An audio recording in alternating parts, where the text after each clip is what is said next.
Bonjour, bienvenue. Vous qui êtes agriculteur ou conseiller technique, vous avez choisi de participer au co-développement des blés Xterra, les premiers blés hybrides de Syngenta. C'est un réel plaisir d'avoir ce premier échange avec vous.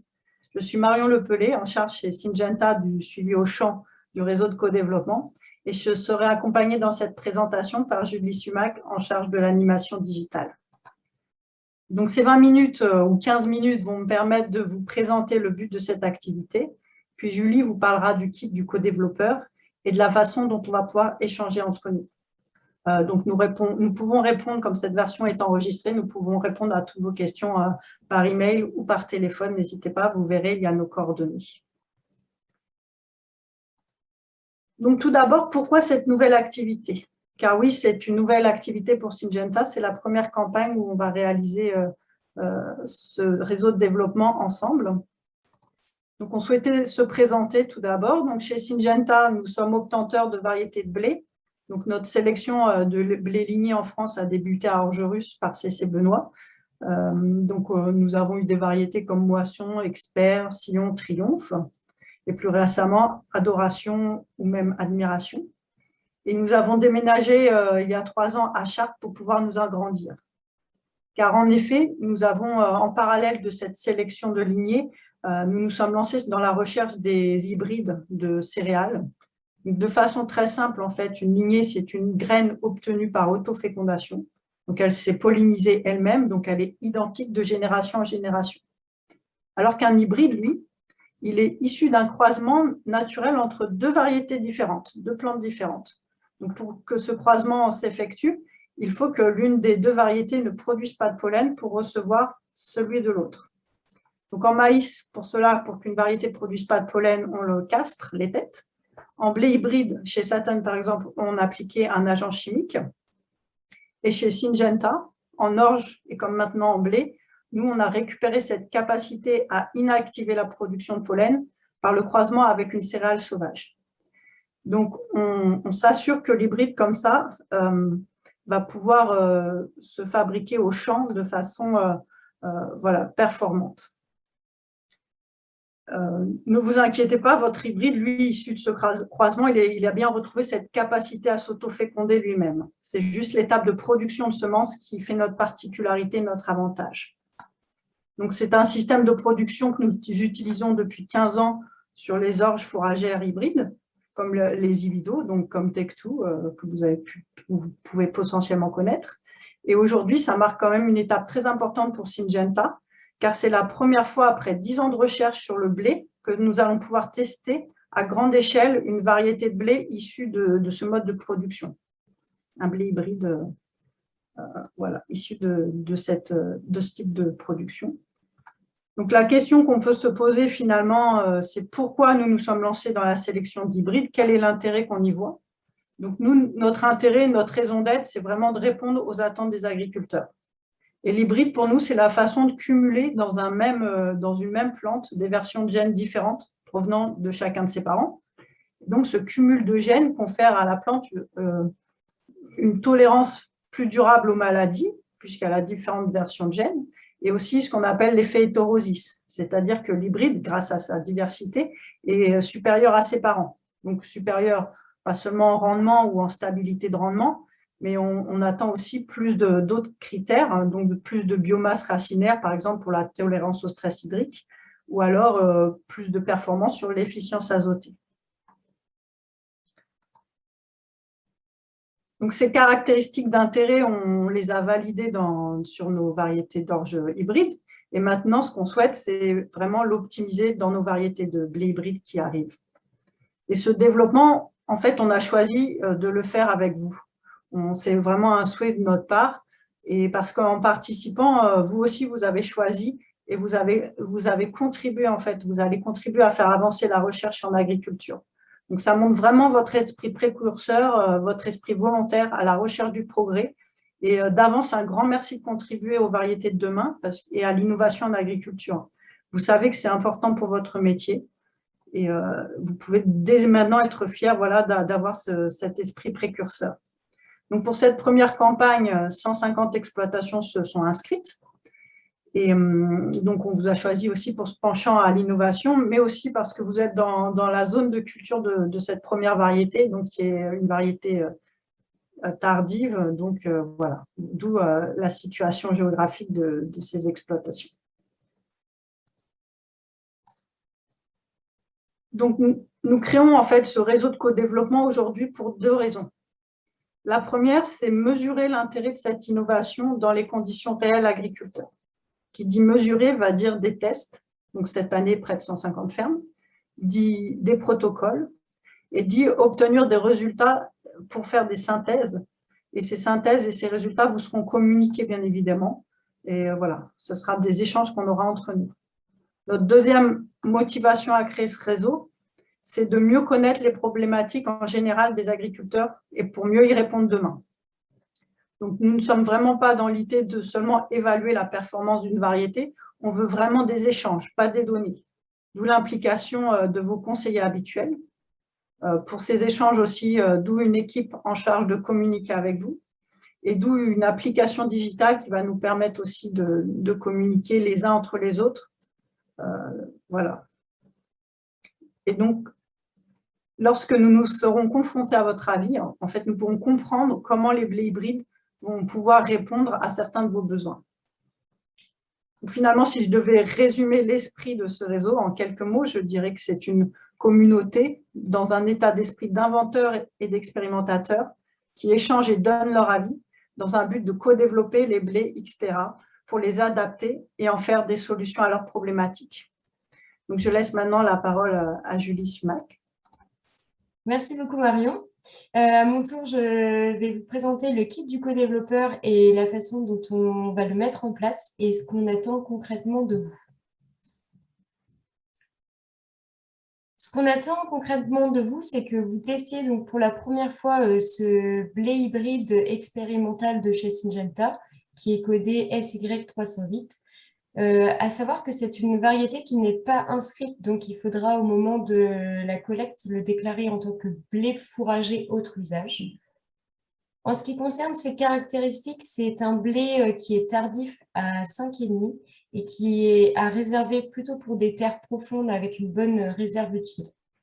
Ce qu'on vous recommande également, c'est d'éviter de l'implanter sur un précédent céréal et de cibler une première date de semis. À savoir que par rapport à sa tardivité, il faut cibler cette première date de semis, mais elle peut être retardée parce que cette variété est dite alternative. Pour des questions de désherbage, on sait que cette variété est bien tolérante au chlortoluron. Et à savoir également, lorsque vous lirez l'étiquette des sacs de semences, vous y verrez indiquer un traitement de semences qui est un traitement biostimulant et qui est une nouveauté. Justement, en parlant de ces sacs, donc vous allez recevoir ou vous avez déjà reçu une palette avec ces sacs de semences. À savoir que la densité qu'on vous demandera est de 190 grammes par mètre carré, ce qui correspond en fait à 3,8 sacs par hectare. Donc si vous avez 4 sacs, ça vous permettra de couvrir 1,05 hectare. Avec ces sacs, vous aurez un kit du co-développeur dans lequel vous aurez des jalons pour vous permettre d'identifier la zone où vous avez semé la variété, un mètre pour vous permettre de compter le nombre de pieds et un cerceau pour le comptage du nombre d'épis par mètre carré. Et vous trouverez également deux guides du co-développeur, un que vous pourrez éventuellement placer dans votre bureau et un que vous pourrez placer dans votre tracteur. Justement, en parlant de ce guide, le voici. Donc, en l'ouvrant, vous verrez sur la première page toutes les informations pour l'implantation de la variété. Sur la page de droite, vous aurez toutes les informations pour la partie récolte. Et au dos de ce guide, vous aurez nos coordonnées, donc un numéro vert que l'équipe ou le réseau Pleine Écoute connaît bien, le numéro de Marion Lepelé et également un QR code qui vous enverra vers une application qui est dédiée aux échanges entre les agriculteurs et avec nous. Au niveau de la mise en place, le protocole est le suivant. Alors, vous avez deux cas possibles. Soit vous pouvez, avec vos semences, semer toute une parcelle avec la variété, etc. Dans ce cas-là, il faudra définir ensemble vos objectifs de rendement et à la fin, au moment de la récolte, on comparera cet objectif et le rendement atteint. Ou vous avez une deuxième possibilité, c'est de semer une bande dans une parcelle à côté d'une autre variété, d'une ou plusieurs autres variétés de votre choix. Si vous faites ce deuxième cas, l'important c'est qu'on reste sur un test fiable et pour cela, il faudra situer la variété, etc., en milieu de champ et en évitant les bordures ou les zones qui risqueraient d'être hétérogènes. Donc, on évite de se mettre le long d'un ruisseau, d'une haie, mais plutôt au milieu de la parcelle. En ce qui concerne la conduite de la parcelle, c'est exactement comme vous avez l'habitude de faire et il n'y a pas de restriction par rapport à ça. La seule chose qui va changer, c'est la densité de semis, puisque je le rappelle, on souhaite que la variété, etc., soit semée à 190 grains par mètre carré. Après, c'est surtout votre façon de faire qui va nous intéresser. Donc, si vous choisissez éventuellement de garder une partie de ces semences, etc., pour tester une autre modalité, c'est tout à fait possible. Donc, vous pouvez tester éventuellement une autre densité, plus haute ou plus basse, ou un autre facteur qui pourrait vous paraître intéressant.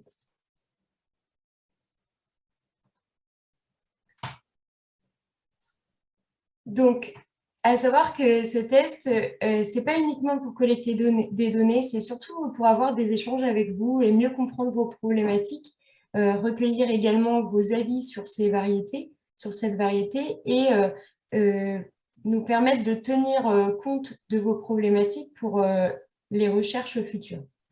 Donc, pour cela, vous aurez une équipe à votre écoute qui viendront en plus de vos contacts habituels et notamment les personnes via lesquelles vous vous êtes inscrit. Donc, vous aurez l'occasion de rencontrer Julie Sumac, Marion Lepellé, Camille Baudelot, Anne Lux ou Charles Fontaine. Il y a une personne en particulier qui vous rencontrera. Ce sera sûrement par rapport à votre zone géographique. Donc, il faudra prévoir au moins 3 visites sur votre exploitation. Une première visite à la levée et ou à la sortie d'hiver pour compter le nombre de pieds. Il y aura une seconde visite au printemps pour compter le nombre d'épis et délimiter avec vous la zone de récolte. Et il y aura une dernière visite au moment de la moisson pour vous aider à la mesure du rendement. Le reste du temps, vous pourrez rester en contact avec nous via une application dédiée. Pour y accéder, vous pouvez taper sur votre moteur de recherche xterra.farmly.com.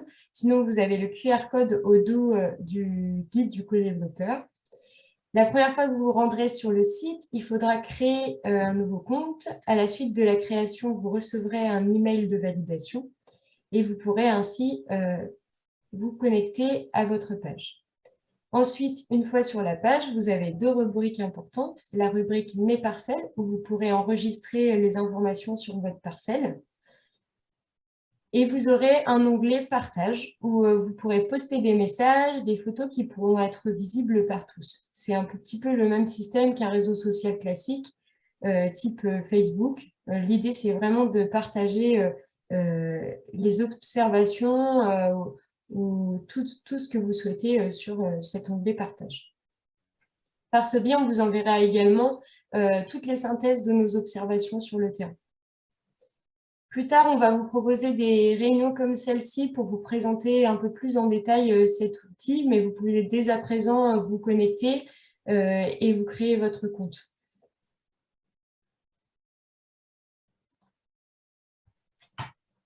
On en a terminé pour cette première prise de contact. Donc, les prochaines étapes, bien sûr, ce seront les semis.